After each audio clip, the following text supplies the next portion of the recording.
সুপ্রিয় দর্শক মণ্ডলী, আমরা বর্তমানে আছি বাহারছড়া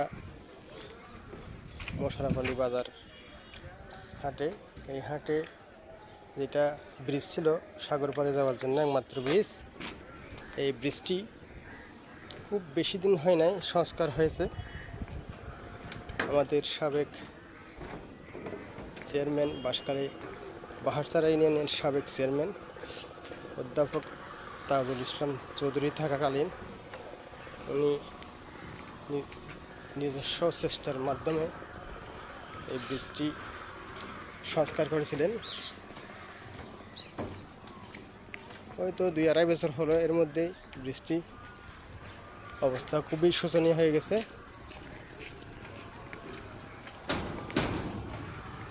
এখন অন্তর্বর্তীকালীন সরকারের সময়ে সরকারের ফান্ডে তেমন কোনো বরাদ্দ না থাকলেও এলাকাবাসীর দাবি এবং আমাদের যারা পথচারী আছে, যারা চলাচল করি, তাদের সবার দাবি দ্রুত সময়ে এই ব্রিজটি সংস্কার করা হোক। উপজেলা পরিষদের এবং উপজেলা প্রকৌশলীর দৃষ্টি কামনা করছি। এই ব্রিজটি এখনও বেশি বড় ধরনের সমস্যা হয়নি, এই সামান্য এই কয়েকটি পাটান চেঞ্জ করে দিলেই হয়ে যাবে, কম টাকার মধ্যে হয়ে যাবে। তো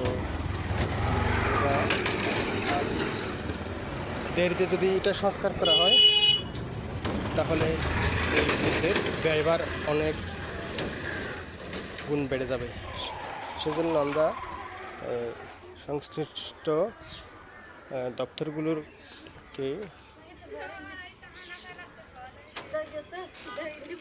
নির্দেশনা সংশ্লিষ্ট দপ্তরগুলোকে আহ্বান জানাবো এই ব্রিজটি দ্রুত সংস্কারের জন্য।